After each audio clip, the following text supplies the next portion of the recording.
देखिए, इसमें मैं इतना कहना चाहूँगा कि इसकी बाकायदे जांच हो। जांच, क्योंकि ऐसा कोई व्यक्ति इसमें न फंस जाए कि जो केवल और केवल उसका केवल एक पॉलिटिकल तरीके से उसको फंसा दिया जाए, उसको एक दुश्मनीवश फंसाया जाए। जिसकी पूरी तरीके से जांच हो, इसकी पूरी तरीके से सारी चीज़ें जांच करने के बाद ही उसके ऊपर एक मुकदमा दर्ज हो, तभी उस व्यक्ति के साथ न्याय हो पाएगा। अन्यथा नहीं तो इस पूरे कानून का दुरुपयोग होगा और उसको लोगों को फंसाया जाएगा। हम तो एक संशोधन ये माने हैं, ये जो धर्म परिवर्तन वाला था उसमें ये है कि मुकदमा चलाओ। तो मैंने इतने संशोधन देते हैं, गैंगस्टर में भी दिया था, जब बन रहा था तब भी मैं एमएलए था।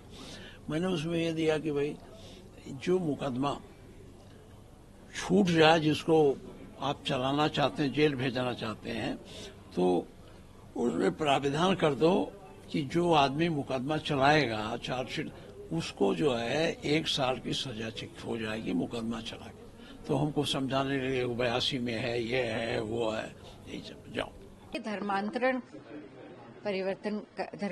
परिवर्तन का कानून है और ये किसी एक धर्म या मजहब के लिए नहीं, ये किसी भी धर्म के कन्वर्जन से संबंधित है। और ये नया कानून नहीं है, ये पहले भी था। अब केवल उसमें उसकी सजा जो है वो बढ़ाई गई है। जैसे पहले ये 2 से 5 साल और 7 साल की सजाएं थी, अब इसमें आजीवन कारावास तक की सजा कर दी गई। दूसरा, इसमें पहले ये था कि एफआईआर या तो पीड़ित लिखा सकती है या उसके परिवार का कोई लिखा सकता है। अब उसमें संशोधन कर दिया है कि उसके जान पहचान का भी कोई व्यक्ति लिखा सकता है।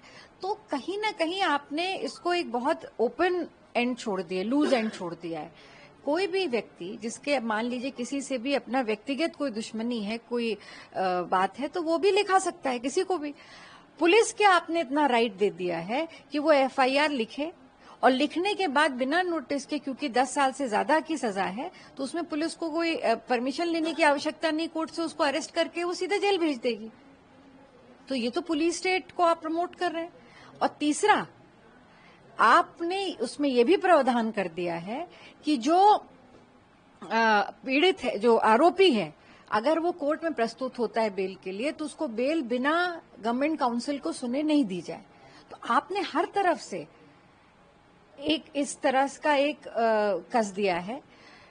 मैं इस बात को स्पष्ट करना चाहती हूँ कि कोई भी धर्म, कोई समाज और कोई भी समुदाय, और मैं अपने आप को इससे जोड़ती हूँ, जबरदस्ती धर्मांतरण के पक्ष में नहीं है।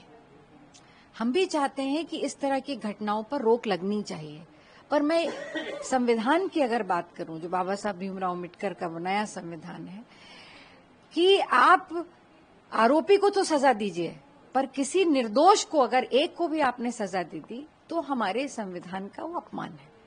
तो कहीं ना कहीं जिस तरह से आपने इसके लूज एंड छोड़ दिए हैं, वो इस तरह से द्वेष की भावना से क्या मुकदमे लिखाए नहीं जाएंगे।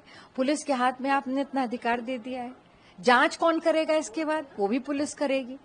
तो पूरी तरह से ये पुलिस स्टेट और पुलिस को एनफोर्स करके मजबूत करने का ये कानून आपने दे दिया है। सरकार ये भूल गई कि आज वो सत्ता में है, पुलिस उसके कहने से काम कर लेगी, राजनीतिक लाभ के लिए काम करा सकती है। पर कल को किसी और की सत्ता होगी तो क्या इसका दुरुपयोग और नहीं बढ़ जाएगा? धर्मांतरण को लेकर के जो विधेयक लाए हैं उसमें आजन्म कारावास की सजा करी गई है। इसका दुरुपयोग होगा और फर्जी लोगों को उसे बंद करा जाएगा, पुलिस को अधिकार मिल जाएगा।